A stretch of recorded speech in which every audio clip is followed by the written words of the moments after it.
we have with us Faisal Rahman. अस्सलाम वालेकुम जी। जी अस्सलाम वालेकुम। फाइनली जनाब, इतने अरसे से हम जो है ना हमारी टीम इनके पीछे लगी हुई थी कि किसी तरीके से फैसल साहब हमारे शो में आ जाएं, और आज जनाब फैसल साहब ने हमारे शो को इज्जत बख्शी। कैसे हैं आप? ठीक ठाक हैं? हाँ जी, हम बिल्कुल खैरियत। वैसे क्योंकि हम तो जब भी हम इनको टेलीविज़न पे देखते हैं तो हमें होता है कि भाई यार क्या मतलब उनको बचपन से देख रहे हैं यार, हम अब अपने आगे जा रहे हैं और वो वहीं टिके हुए पीछे जा रहे हैं, वो पीछे जा रहे हैं। तो आई एम श्योर आप ऐसे बहुत सारे सवालों से अक्सर उकता भी जाते होंगे कि यार नज़र लगा देंगे मुझे, तो मैं भी ये सवाल भी नहीं पूछी, बट मैं आपको पीछे ज़रूर लेके जाना चाहती हूँ बिकॉज अभी हमने क्लिप देखी आप। हाँ जी जी जी। आई मीन इतना यंग लड़का, जब आप पहली बार आए उस टाइम पे तो खैर क्या ड्रामा में आ जाना इतनी बड़ी बात थी, आप तो फिल्म में आ गए, तो ज़िंदगी कितनी बदली? हाँ नहीं, ज़िंदगी तो उस वक्त शुरू हुई थी मेरी, बिकॉज उस वक्त मैं स्कूल में था जब मैंने फिल्म की थी पहली, तो जिसकी वजह से मुझे तो यही पता है कि ज़िंदगी मेरी तो यही है, you know, films, television, screen, तो इसलिए मेरी बदली तो नहीं, वैसी की वैसी चल रही है। लेकिन ऑफ कोर्स आते साथ जब आप हिट हो गए और लोगों ने आपको डिस्कस करना शुरू कर दिया, तो मतलब घर वालों के क्या तासुरात थे और आपके खुद के एहसास थे उस वक्त? घर वालों के तो कोई तासुरात नहीं थे, वो तो कोई you know everybody was busy doing their thing, और मुझे तो I was busy going to school या फिर कॉलेज शुरू हो गया था, सो मेरे लिए तो it was the new normal as they say nowadays, तो it was a new normal जिसमें मैं बस चल रहा था, मैं स्कूल भी कॉलेज भी जाता था, सुबह शाम को मैं दोपहर को मैं स्टूडियो चला जाता था, फिर रात को घर आता था मैं, तो for years and years I did that. अच्छा, फैमिली को जब आपने योर फैमिली वाज कन्विंस्ड कि हाँ जी लड़के ने हमारी एक्टिंग करनी है, फिल्म करने जानी है, my mother wanted me to do it. मेरी दूसरी फैमिली, मेरे फादर, भाई, उनका तो कोई ऐसा इंटरेस्ट, कोई ऐसा सच नहीं था, लेकिन my mother wanted me to, you know, I didn't want to, लेकिन माय मदर वांटेड इट, तो मैंने कहा चलो ठीक है, यू नो, उस एज में आपको पता थोड़ी होता है कि आपने क्या करना है, तो मुझे तो अच्छा ठीक है यार, वो बढ़िया मिल रही है, पजीराई मिल रही है, हर तरफ से पैसे भी आ रहे हैं सब, तो आप करते जाते हैं, you don't think about it. तो आपकी पहली फिल्म देखने के लिए सारी फैमिली फिर गई थी सिनेमा घर फिल्म देखने के लिए? No, I don't think so. No, because ऐसे you see you have to understand कि वो मेरी जो फैमिली है वो they very individualistic type of people, वो उनको ये नहीं होता कि अच्छा जी हम सारी एक फैमिली। लेकिन उस वक्त तो एक छोटा बच्चा जो घर का है, इतना यंग सा लड़का जो स्कूल गोइंग लड़का है, वो हीरो आ गया था, वो भी पाकिस्तानी फिल्म में, वो भी शबनम के ऑपोजिट। हाँ नहीं, my family was not really interested, which is good मतलब एक्चुअली, नॉर्मल था कि अच्छा बेटा फिल्म आ गई, कैसी रही फिल्म, कैसे ओपनिंग? नहीं पूछते भी नहीं थे, नहीं ऐसे you see we were a different kind of हम बड़े इंडिविजुअल, हर एक जो है बड़ा independent, and you know my brothers, my parents, तो इसलिए वो उन्होंने कहा बस इसने शुरू कर दिया ये काम तो करता रहे, you know, it's just like a job basically. मैं तो इसको एज अ जॉब लेता हूँ, जैसे आप डॉक्टर होते हैं, बैंकर होते हैं, मेरे लिए भी मैं आई एम एन एक्टर, तो मैं कोई ऐसी कोई खास चीज़ नहीं, आई डोंट थिंक एक्टर। आपके अब्बा was okay with it? My Abba was very okay with it. My Abba was he was an artist himself, and he didn't really bother or interfere or anything ever. अच्छा, जिसमें हम देखते रहते clip देख रहे थे, आई एम श्योर बहुत सारे नाज़रीन ने वो क्लिप नहीं देखा होगा, कि जिसमें आप जब मद्दे मुकाबिल थे शबनम जी के, सच अ यंग बॉय, सो वो was it part of the script, और वो क्या वो एक इतनी बड़ी हीरोइन के सामने प्रेशर था? It was about a very young boy falling in love with an older woman. तो बहुत यंग लड़का एक बड़ी लड़की औरत से प्यार, तो थोड़ा ट्रांसलेट भी तो करो ना, लोगों को समझ भी आती है, अंग्रेजी ज़्यादा ही अंग्रेजी ना निकल आए ना। तो but it was just that kind of a film, उसमें कोई इतना बड़ी नहीं, उसके बाद और किस्म की फिल्मों में प्रेशर था ऑफ कोर्स। आप किसी जैसे बड़े मैं अपने शुरू कहूँ कि मैंने न्यूज़ एंकरिंग से इब्तिदा की, तो जब आपके साथ एक बड़ा न्यूज़ एंकर बैठा होता है तो आप थोड़े प्रेशर में भी होते हैं, क्योंकि ऐसा भंड ना हो जाए, किसी गलती ना हो जाए, हम अपनी न्यूज़ की ज़बान में गलती को भंड कहते हैं, तो आप ऐसे किसी प्रेशर में थे? नहीं, मुझे कोई प्रेशर नहीं था, ना मुझे उस दिन कोई प्रेशर था, ना मुझे आज कोई प्रेशर है, मुझे कोई ज़िंदगी में आज तक प्रेशर नहीं रहा किसी चीज़ का, बिकॉज मेरा कोई इंटरेस्ट इतना ज़्यादा नहीं होता। I am not interested in making money, I am not interested in you know lot of things, I am just interested in being happy and just living, you know, तो इसलिए मैंने आज तक कोई प्रेशर मुझे कोई क्या मुझे बता दें क्या गिद्दर सिंह कि आपने कभी किसी चीज़ का प्रेशर नहीं लिया? क्योंकि हम जितने लोग से प्रेशर लेके करना क्या है, हर एक ने प्रेशर लेना होता है, आपके सिस्टम ने आपको बताया हुआ है कि जी आपको प्रेशर लेना ज़रूरी है, प्रेशर लेके आपने करना क्या है? आपकी मुश्किल से 70-80 साल की ज़िंदगी में इतना प्रेशर लेकर करना क्या है आपने? जो प्रेशर लेके आप जो हासिल भी कर लेंगे वो भी आप लेकर तो अपने साथ कहीं नहीं जा सकते। बात ने भी आपने 70-80 साल की जिंदगी की बात की, क्लिप बड़ा वायरल हो रहा है, सब कह रहे हैं वो जी, उन्होंने फैसल रहमान साहब ने कह दिया मेरी उम्र इतनी, मैंने कहा इतनी ये कहाँ से क्लिप्स आते हैं? आप दिल की भी तो बात होती है ना, मैं अपने दिल से I am an older man, you know, मैं अपने दिल में, यू नो, मेरी एक देखें एक फिजिकल एज होती है। अब मेरी physical age probably is in, I am in my late 20s। अगर आप देखें, आपको मैं अपनी बॉडी दिखा नहीं सकता ऑन एयर अभी, कपड़े नहीं उतर सकते, लेकिन ये कि लोगों ने वायरल केस में देखी हुई है। हाँ बिल्कुल, इंस्टा पे लोगों ने देखी हुई है। तो मेरी बॉडी जो है वो it is 28-29 year old man.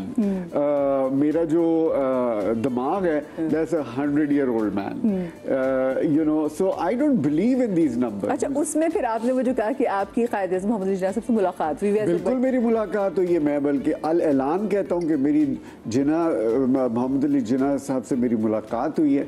इसमें तो कोई ये तो ये आपको याद नहीं होगा या फिर आपको बड़ों ने बताया? नहीं, मैं 10-11 साल का था, मुझे क्यों नहीं याद। आप क्या बातें कर रहे हैं? क्या बातें कर रहे हैं? मेरा क्या, मैं अपने आप को बड़ा फिट रखता हूँ, मैं अपने आप को बड़ा एक्सरसाइज करता हूँ, मैं, यू नो, मैं आपको मैं अपनी डॉले नहीं दिखा सकता अभी, लेकिन ये कि मेरे पास I am a very fit man. वो तो माशाल्लाह पता है, लेकिन अभी जैसे आपने बात की आपकी जिन्ना साहब से मुलाकात हुई, दैट मेक्स यू, ये तो फिर आपको शबनम जी से भी बड़ी एज का बना दे हो तो। हाँ बस अब ये आप जो मर्जी समझें इसको, मैं तो ये कहता हूँ कि मैं मिला हुआ हूँ और मैं बड़ा जो है, और मुझे याद है सारा कुछ, और लोग अगर इसमें यकीन ना करें तो मैं क्या कह सकता हूँ। अच्छा मुझे बताएं, ये जब आप बहुत ही यंग थे तो क्या उस वक्त से आपके अंदर ये मैच्योरिटी थी और आपके अंदर ओल्ड सोल जो हम भी देख रहे हैं जो नहीं, लेकिन मैं जब छोटा था तो मुझे बहुत ज़्यादा जो है ये मेरी ख्वाहिश थी कि मैं जल्दी बड़ा हो जाऊं, तो मैं लोगों को अपनी उस ज़माने में भी एज ज़्यादा बताता था, क्योंकि मेरे 2 बड़े भाई थे और वो मेरे से बड़े थे, मुझे नहीं अच्छा लगता। हमें तो लग रहा है अभी भी कुछ ऐसी सिचुएशन है। मैं हमेशा लोगों को बताता कि मैं बहुत बड़ा हूँ। हाँ। तो लेकिन ये कि लेकिन naturally you go through a lot of situations in life, and you know, आप सब लोगों को देखते हैं, कहते हैं यार ये कर रहा है तो मुझे भी ये करना चाहिए, ये कर रहा है तो मुझे भी करना चाहिए। हालांकि एक टाइम आता है, एक एज में आके, जब मैं व्हेन आई टर्न्ड 85, मैंने रियलाइज किया कि नहीं, आई हैव टू नाउ रुक जा या अल्लाह, जिंदगी में बड़े बड़े दिन देखे, ऐसा दिन नहीं देखा मैंने। ना ये तो आपको मेरे अब्बा से भी पता नहीं कितना बड़ा बना रहे हैं, और अब्बा मेरे जो है वो आपके सामने आ जाए तो वो आपके अब्बा लगने लग जाए। तो इसीलिए मैं कह रहा हूँ कि अगर किसी ने मेरी तरह यंग रहना है तो मुझे आप कांटेक्ट करें, मैं आपको बताऊंगा कि किस तरह यंग रहा जाता है, खाना क्या है, क्या नहीं खाना, क्या करना है, शादी करनी है नहीं करनी, क्यों करनी है, ये सारे सवाल मैं आपको। पता है आप कितना बड़ा बिजनेस शुरू कर सकते हैं और पूरा पाकिस्तान से बाहर की आवाम भी आपके पीछे पड़ जाएगी। आप यकीन करें, अगर मैं इसके ऊपर बिजनेस शुरू करूं तो मैं काफी पैसे बना सकता हूं, लेकिन हाँ अफसोस बात इसकी एक अफसोस की ये बात है कि मुझे पैसे कमाने का कोई शौक नहीं है ना। मुझे I have never been in love with money. मेरा ये बहुत बड़ा मसला है, काश मैं होता तो मैं बहुत पैसे बना, आज भी मेरे पास नहीं है। Why do you think I have started working again? मेरे आपके ख्याल में मैं क्यों दोबारा काम कर रहा हूँ? बिकॉज मेरे पास पैसे खत्म हो गए, I am run out of money, I need to get. अब मैं काम करूंगा, पैसे आएंगे, फिर कुछ साल अपना गुजारा करूंगा, and then I will see what happens. अच्छा, तो फिर आप ये कहते हैं कि आप काम करते हैं, वो लोग कहते हैं पैसे जमा करते हैं, देन दे ट्रैवल, जब ट्रैवलिंग करके पैसे मुक जाते वापस आते, then they start working again. मैं पिछले कम से कम 4 साल से 5 साल से मैं ट्रैवल कर रहा हूँ, तो वो सारे पैसे मैंने ज़ाया कर दी, अब मेरे पास कोई पैसे नहीं। तो फिर फैसल को किस चीज़ से मोहब्बत? आपने कहा आपको पैसे से मोहब्बत नहीं और आप अपने ईज लेवल को देखते हुए काम करते हैं। मुझे अपने सिर्फ डे से मोहब्बत है, ये जो डे गुजर रहा है ना मेरा, इससे मुझे मोहब्बत है, इसको मैं गुजारा करता हूँ इसके साथ, और मुझे ये नहीं पता होता कि कल मैंने क्या करना है, क्या नहीं करना, मैं कोई प्लानिंग नहीं करता। हो जाए कुछ तो बड़ी अच्छी बात है, लेकिन ये कि अगर कुछ नहीं होता तो मैं किसी चीज़ के पीछे भागता नहीं हूँ। लोग कहते हैं जी आप तो बड़ा कुछ कर सकते थे और आप कर सकते हैं, और ये तो यार, if something comes my way, good, I'll do it. If I'm not going to run after things, you know, I'm not going to run after relationships. I'm not going to run out of मैं relationships के पीछे नहीं भागूंगा, मैं पैसे के पीछे नहीं भागूंगा, मैं काम के पीछे नहीं भागूंगा, मैं सिर्फ करूंगा अपना डे अच्छा गुजारूंगा। तो रिलेशनशिप के पीछे नहीं भागे हैं, काम के पीछे नहीं, तो वो हल्के से डांटे नहीं कि मैं अपनी माय लाइफ माय रूल्स वाली चीज़ है। हाँ, वो यही तो मैंने किया है पहले दिन से, माय लाइफ माय रूल्स, और इट्स नॉट ईजी। आसान नहीं होता। सफर किया आपने इसकी वजह से? क्योंकि अब हाँ, सफर मैं नहीं कहूँगा, लेकिन लोगों को लगता है कि मैं सफर कर रहा हूँ। मैं सफर नहीं कर रहा। I am fine, you know, मेरे पास पैसे हो मैं खुश होता हूँ, ना हो मैं खुश होता हूँ। एक्टिंग के अलावा आपने और क्या चीज़ वैसे काम की, ये बताएं। एक्टिंग के अलावा मैंने बड़ी चीज़ें की हैं। मैंने एक्टिंग के अलावा मैंने जिम बहुत मैं किया है। मैं you know from day one मैं आपको बता रहा हूँ, मैं आप कपड़े नहीं उतार सकता, लेकिन आपको मेरी बॉडी का पता नहीं है कि कितनी अच्छी बॉडी है। फिर मैं आई कॉन्सेंट्रेट, मैं काम करता हूँ, I work on my food intake, I work on my friendships, relationships, जो है यू नो कितनी दूर लोगों को रखना है आपसे, अपने आप से, सो दैट आपका पीस ऑफ माइंड रहे। ये बड़ी ज़रूरी चीज़ें हैं। अच्छा, आपके सर्कल में फिर आपने कहा ना कितनी दूर लोगों को रखना है, दोस्त कितने हैं? बचपन के दोस्त आपके अभी तक साथ हैं? हाँ, मेरे स्कूल के सारे बडीज़ हैं मेरे, जो हम स्कूल इकट्ठे सेंट एंथनीज़ में मैं था लाहौर में, और अभी तक हम मिलते जुलते हैं सब कुछ। सो द थिंग इज़ कि आप देखें, by the end of the day आप दुनिया में अकेले हैं। आप चाहे आपकी औलाद हो, आपकी बीवी हो, आपकी मियाँ हो, कोई हो, आपने मरना खुद है, किसी ने आपके साथ नहीं मरना। अकेले जाना है। तो इसलिए आपकी बस रिलेशनशिप एक हद तक होनी चाहिए आपकी रिलेशनशिप्स, लेकिन by the end of the day आपको खुद जो है इंडिपेंडेंट होना चाहिए अपने माइंड में और अपनी यू नो। बात सुनिए, जो आपके सब दोस्त होंगे वो तो अब दादा वगैरह भी बन चुके होंगे फिर तो? मेरे दोस्त बिल्कुल बिल्कुल बन गए हैं मेरे ख्याल में, क्योंकि अगर जो आप अपनी उम्र बता रहे हो और आपकी उतनी उम्र है तो फिर तो वो आगे अल्लाह ने सबको लंबी उम्र दे, तो कुछ शादियां भी कर दी होंगी कुछ फिर। हाँ, नहीं, मैं ये नहीं कह रहा कि मैंने जो डिसीजंस लिए अपनी जिंदगी सब उसको अप्लाई करना शुरू करने, लेकिन मैं कहता हूँ मेरे लिए पीस ऑफ माइंड के लिए this is what I look for. What gives you peace of mind वैसे? What gives me peace of mind? क्या देता है आपको पीस? खामोशी, अंधेरा, and not thinking about anything.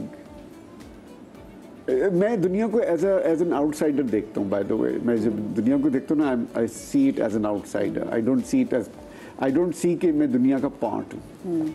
तो जितनी आपने माशाल्लाह से भी काम वगैरह करके जिंदगी, और आपने क्योंकि बहुत अर्ली शुरू कर दी थी, बहुत मतलब एक बच्चा उसको इतनी जल्दी फेम भी मिल गया, और उसने मतलब as compare to other people उससे बहुत सारी चीज़ें पहले अचीव कर ली। तो लोग जो बहुत सारी चीज़ें पहले अचीव कर लेते हैं ना, उनको देखा है वो आगे जाके ना उनके लिए अचीवमेंट भी थोड़ी सी बोरिंग हो जाती है। हाँ, मुझे असल में अगेन सेम थिंग कि मुझे अचीवमेंट से भी कोई लगाव नहीं है। I don't like to achieve anything. एक होता ना कि यार मैं बड़ा होके एक्टर बन जाऊँगा, बड़ा होके मैं ये बन जाऊँगा, ये मुझे शुरू से नहीं था। मुझे बड़ा होके कुछ नहीं बनना था। मेरी कोई ख्वाहिश नहीं थी कि मैंने ये बना। एक ख्वाहिश थी कि मैं wanted to be a diplomat. मुझे बड़ा शौक था कि किताबें मैं बड़ी पढ़ता था, ट्रैवल का मुझे बड़ा शौक था। तो मैं कहता था यार मैं डिप्लोमेट बनूंगा, मैं CSS करूंगा, कहीं मैं। तो तालीम आपने कहाँ तक मुकम्मल की फिर? तालीम तो वही हो जो आम BA होता है, वो उधर से पंजाब यूनिवर्सिटी से BA किया मैंने, और बस इतनी तालीम।